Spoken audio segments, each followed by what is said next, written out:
Lightning like Steve McQueen. I'm in the fast lane when the light turns green. And I built tough, I ain't nothing but grit. Cause I made rugged blood, sweat, and spit. Yeah, like a horse I fly. Better push yourself in for a bumpy ride. I like to play hard, but I work harder. And I weather the storm cause I'm built stronger. What is up, ladies and gentlemen? We are back. We are live. It is the Freight Coach Podcast, the top podcast in transportation, coming to you guys every single weekday, 8:30 a.m. Pacific, 10:30 Central, to break down some industry headlines. But most importantly, you guys provide some actual insight into what you can do with all of this information. If this is your first time tuning in, welcome. This is the real side of freight, ladies and gentlemen. And I say that before every single show. And what I mean by that is I will only speak with transportation professionals on this show, because at the end of the day, you guys, I want to talk to the right individuals who have done what you're looking to do or who are currently doing what you're trying to achieve, so you can take that information, apply it, utilize it, and see a meaningful difference in your business and your life. Welcome back, everybody. I hope you all had a Merry Christmas first and foremost, and I hope you guys all have a Happy New Year. Obviously, I didn't go live last week. I've been doing this long enough, you guys, to know that around the holidays, not everybody's wanting to pay attention to freight podcasts, and a lot of people are just kind of wanting to disconnect and regroup, or whatever the hell it is that you need to do around this time. So, we repurposed some old content. That's the joys of having, 1,000+ episodes out there, and just kept some episodes coming in case anybody wanted to get caught up on some topics and everything. And we're going to go live this week, today, tomorrow. We won't be live on Wednesday for New Year's Day, because I all know where 99.9% of you guys will be. And then we'll be back to our regularly scheduled programming this coming Thursday, the 2nd.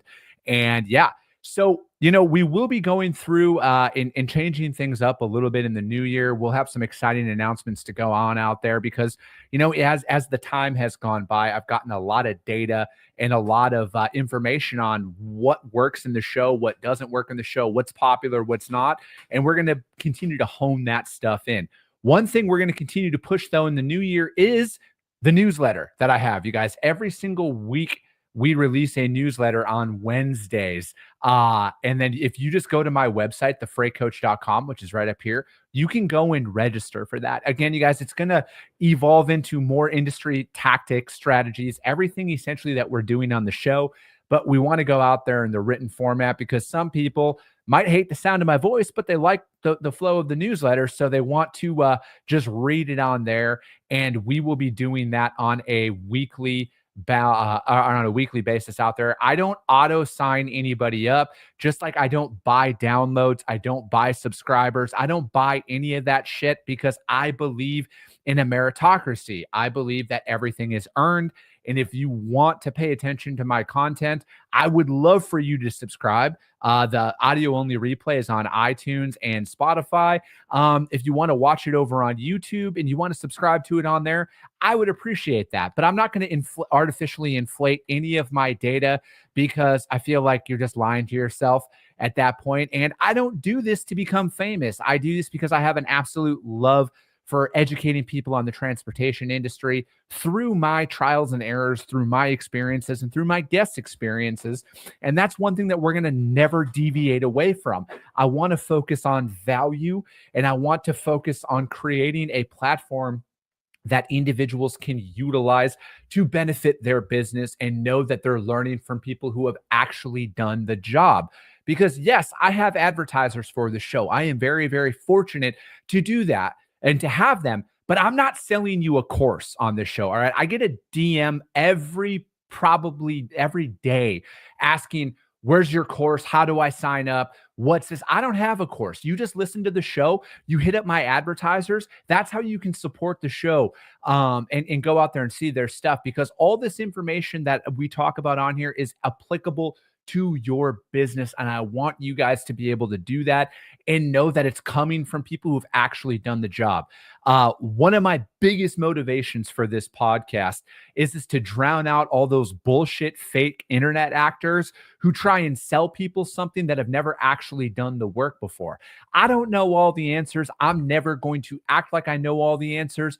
But I'm going to put my best effort out there, and just rest assured, you guys, I've been doing this job for a very long time. I've seen multiple market shifts. I've seen up markets, down markets. I've seen broker markets, carrier markets, however you want to fucking spin it. I've been a part of it. And I want to put the best information out there so you guys don't find yourself in a situation on you might not know what to do, because there is an episode for almost every single topic that you're going to encounter in your daily life as a logistics professional. So today's show is Q&A. All right. I was doing this on more of a weekly basis, but I don't do it every single week now. I'll probably be doing it on a bi-weekly or a monthly basis in 2025. But I got some questions that came through here, and I want to answer them for you. And again, this is one of those things. Everything is anonymous. All right. Because I've had people who work for very large organizations. I've had shippers DM me questions before. They just don't want they don't want it to be known that it's coming from them. I will never do that. All right. So if you just want to DM me your sales or operations related questions, send them over to me on LinkedIn, or you can email me direct, just chris@thefreightcoach.com, and I'll answer them live on the show. It's completely anonymous.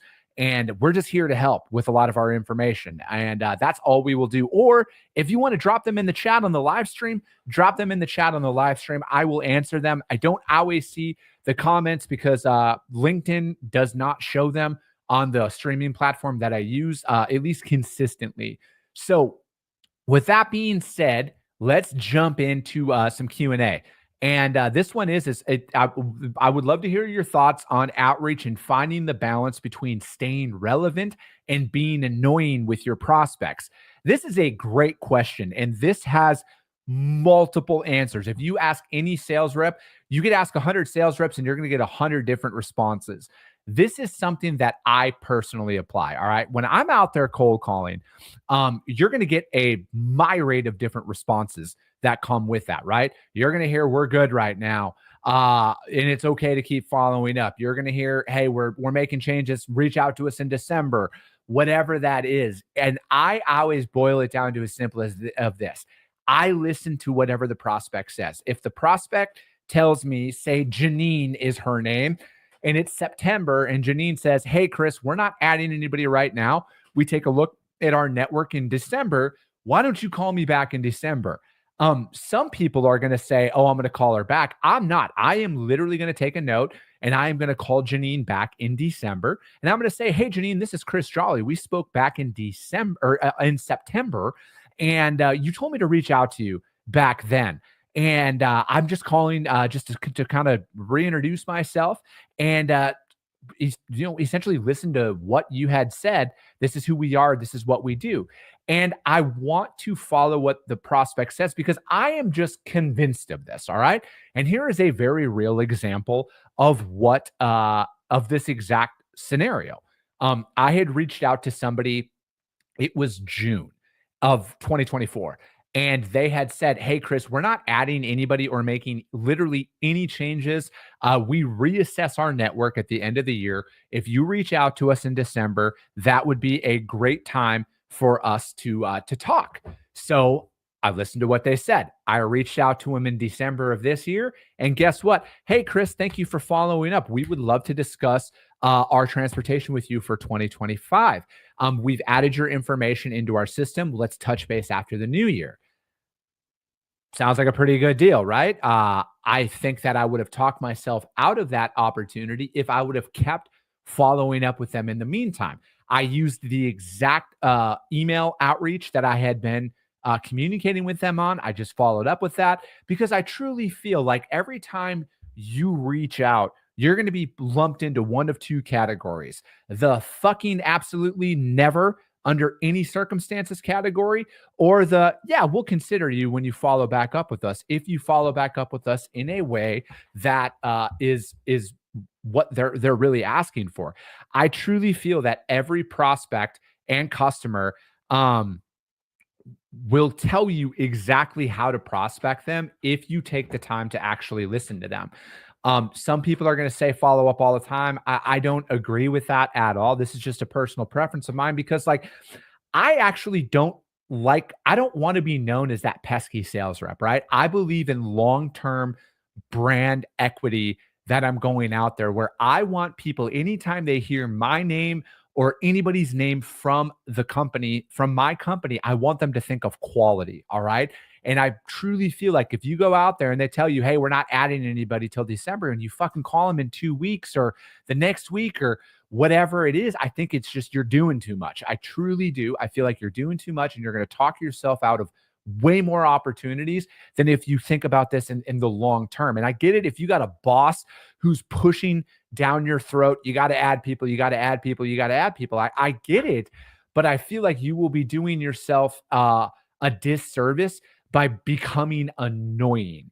And I feel like that's what it boils down to, because I know how I feel when I'm getting sold to, and I want you to put yourself in that situation, because we've all been sold to, right? Whether it was a door-to-door salesman, walking around at the mall, going to a store, whatever it is, you're getting sold to.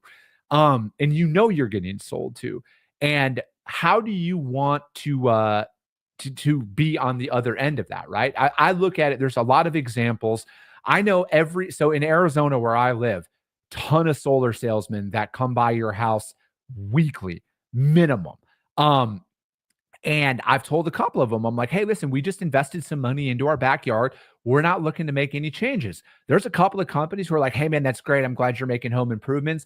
We're in the area often. Are you okay if we stop by, in a couple of months? I'm like, yeah, that's not bad. I mean, I won't be making any changes, but that's fine, right? I'm a sales rep. I respect the hustle.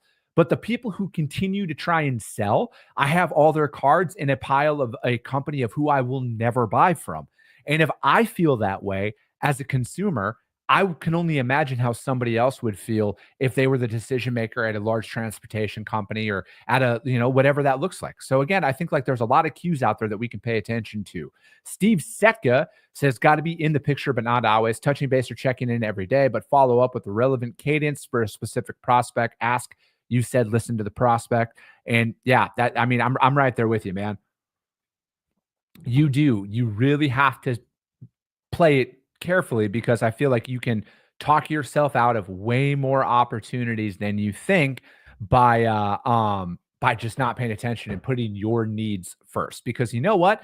They might not need you at all this year. I was talking to a buddy of mine on I think it was this last Friday. And, we were talking about business development. This is a guy who runs a very successful freight brokerage. He's been in business for a very long time.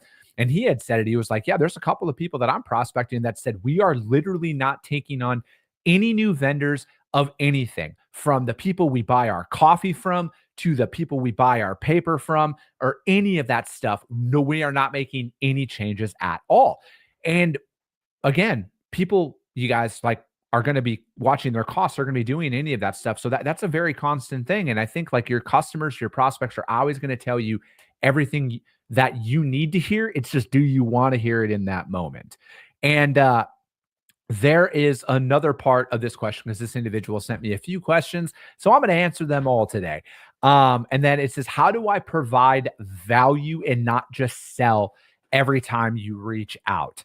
I look at it as, this is a great book for this. And I was just talking about this last week is the hold on. It's Jordan Belfort's book. I have the name right here for you. And I would definitely read this book. It is The Way of the Wolf by Jordan Belfort. He explains this in that book. And again, I'm not associated with it. I don't get any credit for this, but I would buy this book, especially if you're in freight sales. The straight line system is the exact system a lot of us need to implement inside of our businesses. And, the talks about, adding value. I look at it as every single time I reach out to somebody, I just need to get a yes. Okay. And a lot of it is going to boil down to, so like, I'm very niche specific in what I reach out for and what I do. We do full truckload, primarily open deck. And that's like 99% of the freight that we move. And that's what I prospect on. But I try and get ahead of a lot of those things. And I try and ask specifics about their freight to kind of separate myself from, I'm trying to separate myself from everybody else when I'm calling them, right? So again, if I'm going in there and I only got 15 seconds of their time, because that's really all you do. First call, hey, here's who we are. This is what we do. This is what we specialize in. I just love an opportunity to speak with you. Boom. Okay, cool. That's the first call. Not interested. All right, second call. How do I get a little bit out of them? I only do full truckload. So I'm going to ask them about that. Hey, this is Chris. We talked a couple of weeks ago. We specialize in full truckload transportation. That's all we do. Is that something you guys do? And I want to hear that from them. Yeah, I can go to their website and get a pretty good idea, but I've called a few companies a few times, and it turns out they just manufacture components of the bigger picture, and they actually only do LTL, and they only do parcel or whatever that looks like. So again, you can sit there and spend a lot of time prospecting, thinking that they have freight that they actually don't have. That is why I always love to rely on cold calling. Websites can be deceiving, ladies and gentlemen. So that's what I do. And again, I'm trying to look for that yes. And then the next time I follow up with them, because again, I think like we have this situation in our head made up that these guys are just going to give us fucking 20 minutes of their time every time we call. And that's just not the case. I want to be clear, concise, to the point. Here's who I am. Here's why I'm calling. And then on the follow-up, hey, again, here's who I am. This is why I'm calling. And when you're talking about your specialization, there is very intricate details of specific commodities inside of Open Deck that I'm going to specifically ask them about when I follow up with them. Hey, with your guys' freight, does it do X or does it do Y? Do you load it this way? Does it offload this way? And that is another way for you to sound like, hey, this individual knows what they're talking about. You know, my man Cody here, they do produce, they do reefer. So there that you can break it down of the intricacies, inside of any niche that you do to go out there and separate yourself. So you're not going in there and just trying to, because like they know every single call, even though I'm calling to try and add value, as you had said in here, it's a sales call no matter what. They know you're trying to get something out of them.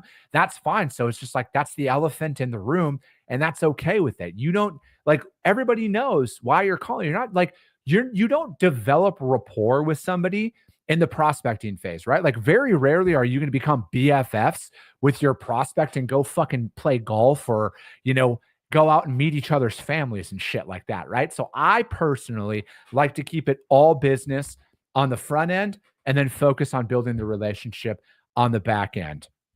Cody, this pen right here will make you a millionaire if you apply it properly. So you should buy it from me. And then another part of this one is calling cell phones. I don't do it unless it's an existing customer who explicitly gives me permission to call their cell phone. I do not do it at all. At all. I will call their desk phone. I will email them. I will do anything but call their cell phone while they're a prospect until they say, hey, Chris, it's cool if you text me. Okay. And that is exactly what I want you to feel. Because like, again, there's boundaries. All right. Like I fucking hate when people call my cell phone to sell me something. Okay. And granted, it is one of those situations where I get it, but like if I don't know you and you call my cell phone and like it's not an introduction and it's just straight into a pitch, I'm going to hang up the phone on you because I feel like that is one of those things where it's like, I don't know. I don't do it. I know some people, again, you ask 100 sales reps, they're all going to tell you a different thing. I'm not going to do it. I believe in calling the office and then getting that permission from somebody because I feel like a cell phone is a personal thing for a lot of people. And I try and dilute that to having those clear lanes of it. So that's kind of my way of really going out there. And there was a lot of good questions that came through on from this individual. And that's why I took the time to answer all three of them. And, you know, I'm as a lot of us are going into the new year here, and a lot of you are sitting there thinking about where do I go? And I think that, you know, I've been thinking about this a lot. I thought about this a lot last week. Is it's great to have those long-term visions. And this is a book. If you guys are, you know, because let's call it what it is. A lot of people aren't doing shit this week. All right. I get it. People aren't making decisions. They're doing inventory, all of that stuff. So however you choose to spend this week is completely up to you. But if you want a really good book to read outside of The Way of the Wolf, where I would start there. But this book right here, I just finished this morning. It's called B 2.0, Jim Collins and Bill Lazier. I think I got it for like $30 at Barnes and Noble. This is probably the greatest comprehensive business book I think I've ever read. This is one of those ones that are very applicable to every single stage in business that you are going to come in. And I would highly, highly, highly recommend this one. This is one that I'm going to read again, and I'm going to take notes inside of it because I like to read books the first time, and I don't like marking them up with highlights and everything. But that's just my opinion on it. But it talks about having those big long-term goals, right? And everybody's going to have every goal imaginable going into 2025.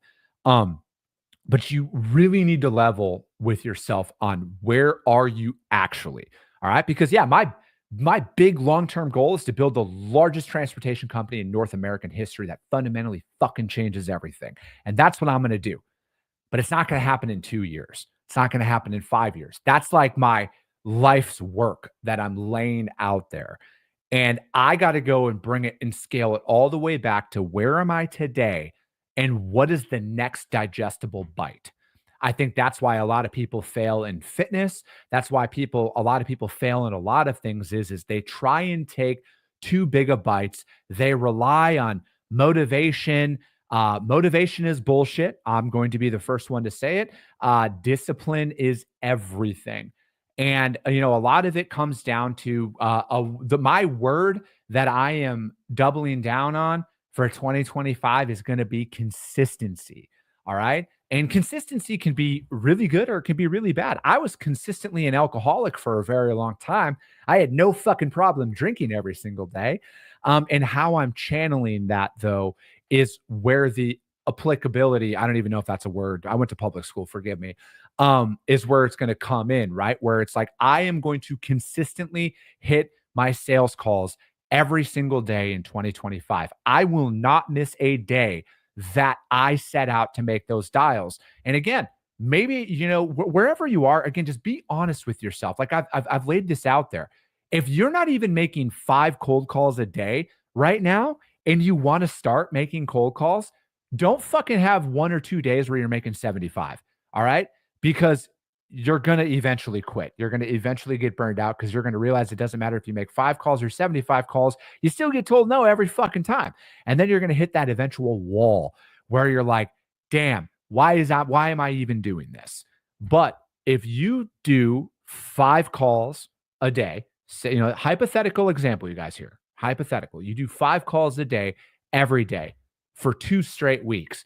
What you'll see is you're developing that consistency and discipline of doing it no matter what. All right. Because there's going to be good days, there's going to be bad days. But the fact of the matter is, you got to push your fucking emotions down and you got to show up and put in the work.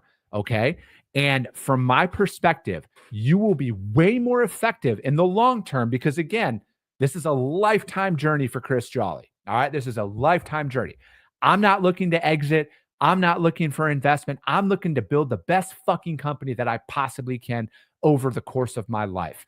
And I know that it takes a bunch of small incremental bumps and changes throughout time that make this happen. We set these big goals, but then we focus on where we're not as opposed to what is our next step.